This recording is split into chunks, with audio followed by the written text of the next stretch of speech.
Synchronicity is one of those ideas that, once you understand it, you start seeing your life a little differently.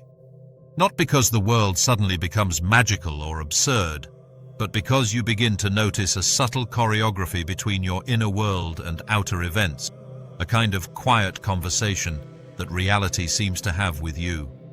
Carl Jung called synchronicity a causal connecting principle. That sounds abstract, but the lived experience of it is simple. You have an inner state, an emotion, a question, a longing, and something in the outer world mirrors or responds to it in a way that feels powerfully meaningful, yet you can't explain it by ordinary cause and effect. Think of a time when you were deeply struggling with a decision, whether to leave a job, end a relationship, move to a new city. You're turning it over in your mind, feeling torn, maybe even a bit desperate for guidance. Then, out of nowhere, a stranger in a cafe is talking loudly on the phone about the exact issue you're facing, using almost the exact words you've been thinking. Or you open a book at random, and the sentence on the page seems to answer the question you've been silently asking.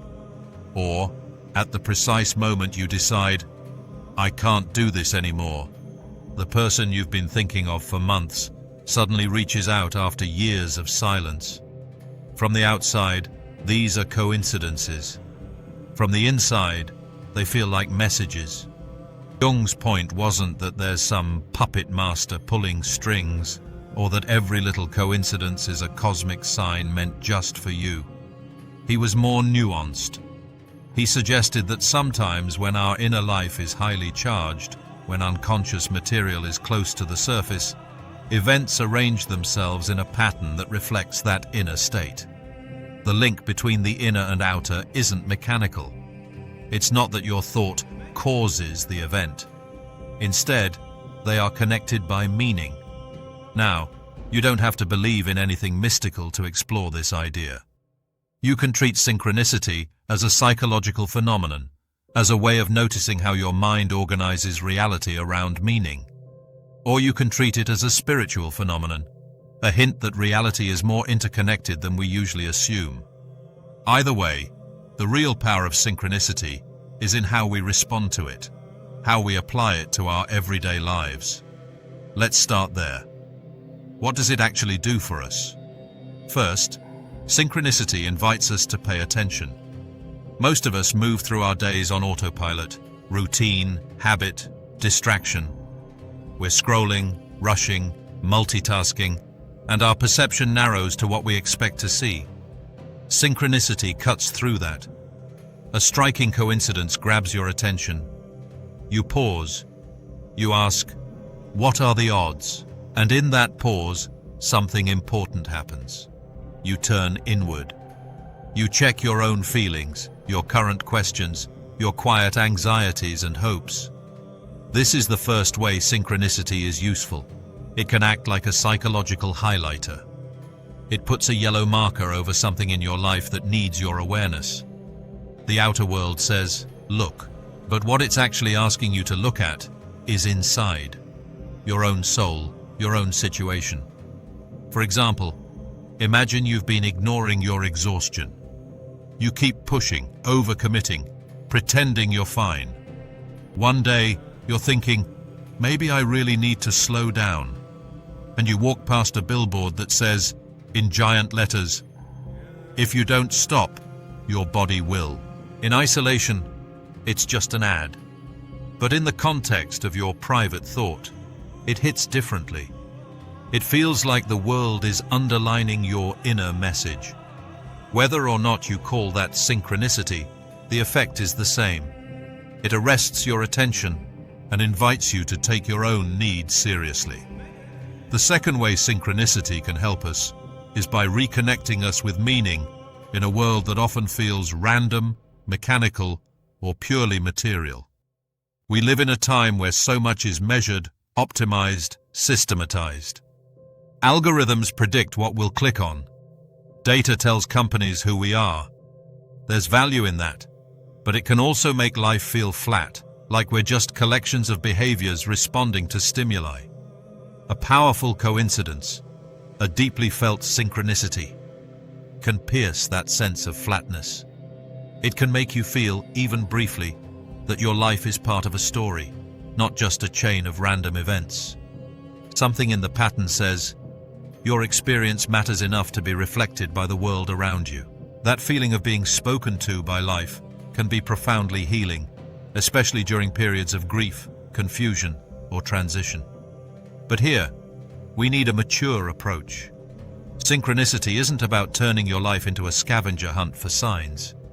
It's not about outsourcing your decisions to license plates or angel numbers. Used wisely, synchronicity doesn't replace your judgment. It deepens your reflection. How do we apply this in a grounded, healthy way? One very practical step is to adopt what we might call a symbolic attitude. This means allowing yourself, at certain moments, to look at events not only in terms of their literal function, but also in terms of what they might symbolize in your particular life right now. For instance, your car breaks down on the very day you finally admit to yourself that you can't keep going like this. Literally, it's a mechanical failure. It needs a mechanic, not a metaphysician. But symbolically, it's a vivid image of your own state. The vehicle that carries you through life has reached its limit. If you meet that coincidence with a symbolic attitude, you might ask, in what areas of my life am I also running on empty? Where am I expecting myself to function without maintenance, without rest? You don't have to conclude that some force in the universe made the car break down to teach you a lesson. That's not required. The synchronicity lies in the meaningful parallel between your inner statement, I can't go on like this, and the outer image of a car that literally can't go on. The usefulness is in the reflection it provokes. So one way to work with synchronicity personally is to ask, whenever a striking coincidence occurs, if this were a dream, what would it be saying to me? We already do this with dreams. We don't argue about whether the events in a dream really happened. We ask what they reveal about our feelings, fears, and desires. You can treat a meaningful coincidence in the same way. Here's another everyday application. Synchronicity as a mirror for unconscious content. Jung believed that our unconscious often communicates in images, patterns, and events that echo our inner life. When you keep encountering the same symbol, a certain animal, phrase, number, or scenario, just at the times when a particular emotional theme is active in you, that recurring symbol may be pointing to something you haven't fully faced. Say you keep seeing references to bridges. You scroll past a photo of a bridge with the caption, "It's time to cross." Later that day, someone mentions burning bridges. That evening, you're watching a movie and a character stands at a bridge, hesitating. All of this happens in a week when you are contemplating a major life change, leaving an old role, entering a new one. Whether you see these as orchestrated by fate or filtered by your own attention, they can still be worked with. You might ask, what is the bridge in my life right now? What am I afraid to cross over into? What old shore am I reluctant to leave? In this way, synchronicity becomes less about prediction and more about illumination. It shines a light on your psychological landscape. A third use of synchronicity is in strengthening your relationship with your own intuition. Many of us have learned to distrust our inner knowing. We want data, evidence, external validation. But there are moments in life when the data is unclear, the options are equally rational, and yet something in you leans quietly in one direction. Synchronicity, in such moments, can feel like an echo. You have an inner sense. I think this is the right city for me. I think this person is important. I think I need to study this subject. And then you encounter an outer situation that resonates with that sense. You overhear a conversation about that very city. A random article lands in front of you about that exact field. The person crosses your path in an unlikely place. Again, no need to see this as proof that the universe has stamped your choice as correct, but you can treat it as a moment to pause and say, my inner world and the outer pattern seem to be in dialogue. Let me listen more deeply to what I already feel. This is key. Synchronicity doesn't tell you what to do. It invites you to listen more honestly to yourself. Now, how do we engage with synchronicity without becoming superstitious or obsessive? One way is to hold a dual attitude. Be open and imaginative, but also grounded and discerning. You might think of it as having two lenses available at all times. Through the first lens, you view events in ordinary causal terms. Cars break down because parts wear out. You run into an old friend because you both live in the same neighborhood. You keep seeing a particular topic online because of algorithms. This lens keeps you sane, functional, and rooted in reality. Through the second lens, you allow yourself to explore the meaning of events in relation to your inner life. The car breakdown coincides with your burnout. The old friend you meet happens to symbolize a part of yourself you've been neglecting. The topic the algorithm keeps feeding you still happens to be the one your psyche is obsessed with right now. This lens keeps you connected to depth, to story, to mystery. Synchronicity becomes truly useful when you can shift between these lenses gracefully, neither dismissing everything meaningful as just coincidence, nor surrendering your agency to every coincidence as a divine command. Practically speaking, you might begin by simply noticing. For a month, keep a quiet, private record of experiences that feel synchronous. When something strikes you as weirdly timed or too on the nose, write it down. What happened externally, and what you were feeling, wondering, or struggling with internally at the time. Over days and weeks, patterns sometimes emerge. You begin to see that certain kinds of coincidences cluster around certain moods or transitions. Maybe synchronicity increases whenever you're on the verge of growth, or when you're ignoring a truth you already know. This practice does two things.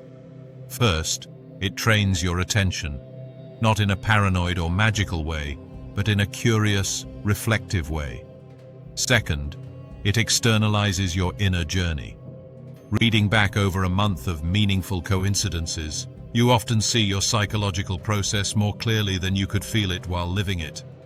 Another place synchronicity shows up is around relationships.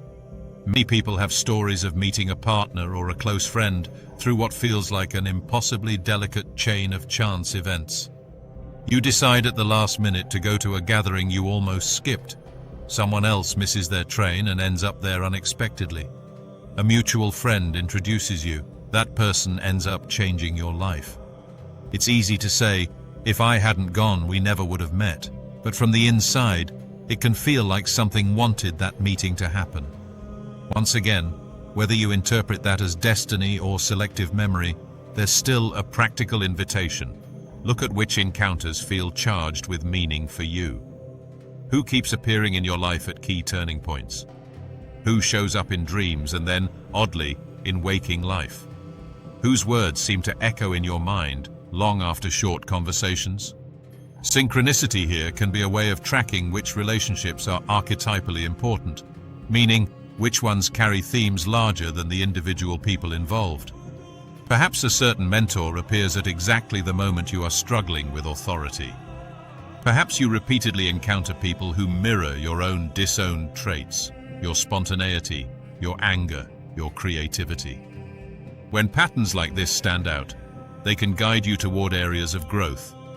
Why does this type of person keep showing up for me? What part of myself are they representing? Jung once suggested that synchronicity is most likely to appear when we are on the edge of transformation, when something in us is ready to change but hasn't fully come into consciousness yet. If you take that seriously, then noticing synchronicity is really about noticing the edges of your own evolution. Consider the times in your life when coincidences felt loudest. Often they cluster around beginnings and endings, births and deaths, new careers, divorces, creative breakthroughs, spiritual crises. In those phases, your old identity is loosening, and a new one hasn't yet solidified. The psyche is in motion. Symbols, patterns, and chance events become more vivid because your inner world is searching for orientation. Like a dream, life itself starts using images and juxtapositions to express what you can't yet say directly. In day-to-day living, you might use this understanding in a very grounded way. When synchronicities cluster, instead of asking, "What is the universe trying to tell me?" you might ask, What part of me is trying to be born right now? What old pattern is trying to end? The outer coincidences give you permission to take your inner shift seriously. There's also a humbling aspect to synchronicity. Our culture tends to tell us that we are completely in control, that if we just plan right and optimize enough, life will unfold according to our designs. Synchronicity reminds us that we are participating in something larger than ourselves, something that includes chance, mystery, and an order we don't fully grasp. This can be unsettling, but it can also be deeply relieving. You are not the sole architect of everything that happens. You are also a listener, a partner in a dialogue with reality. In this sense, a healthy engagement with synchronicity cultivates what might be called existential humility. You still act, choose, and take responsibility. But you also remain open to surprise. You leave some room in your worldview for the possibility that meaning can arise in ways you don't control. So, how do we integrate all of this into the texture of everyday life in a way that is both spiritually rich and psychologically sane? We might start with a simple three-step posture. First, notice. Allow yourself to register those moments that feel uncannily timely, those events that seem to rhyme with your inner life. You don't need to broadcast them or defend them as proof of anything. Just quietly acknowledge, that was meaningful to me. Second, reflect. Instead of asking, is this a real sign or am I imagining it? Ask, given that this felt meaningful, what does it highlight in my life right now? What feeling, decision, or unresolved issue does it bring into focus? Shift the question away from objective truth to subjective usefulness. Third, respond. Don't have to obey the coincidence, but you might let it nudge you gently toward a more honest action. Maybe it encourages you to finally make that phone call, admit that truth, start that project, or rest when you're tired. The synchronicity becomes a catalyst, not for magical thinking, but for conscious living. In the end, the theory of synchronicity isn't only about weird coincidences. It's about relationship. The relationship between your inner and outer worlds, between psyche and matter, between your personal story and the larger fabric of reality. To live with synchronicity is to live as if your life is not just happening in front of you, but also with you, as if the world occasionally leans in and whispers back. You don't have to force that. You don't have to manufacture meaning where there is none. You simply have to stay receptive enough that when those rare, luminous coincidences do occur, you meet them with curiosity rather than indifference, with reflection rather than blind belief. Over time, this attitude can transform how you experience even very ordinary days. A passing remark becomes part of a pattern. A book that falls off a shelf becomes the start of a new chapter. A chance encounter becomes an inflection point. Life is still life, messy, unpredictable, often painful, but it is no longer merely random. It becomes a conversation you are actively participating in. And perhaps that is the deepest gift of synchronicity. Not that it proves a theory about how the universe works, but that it invites you to inhabit your own existence more fully, more responsively, and with a little more wonder.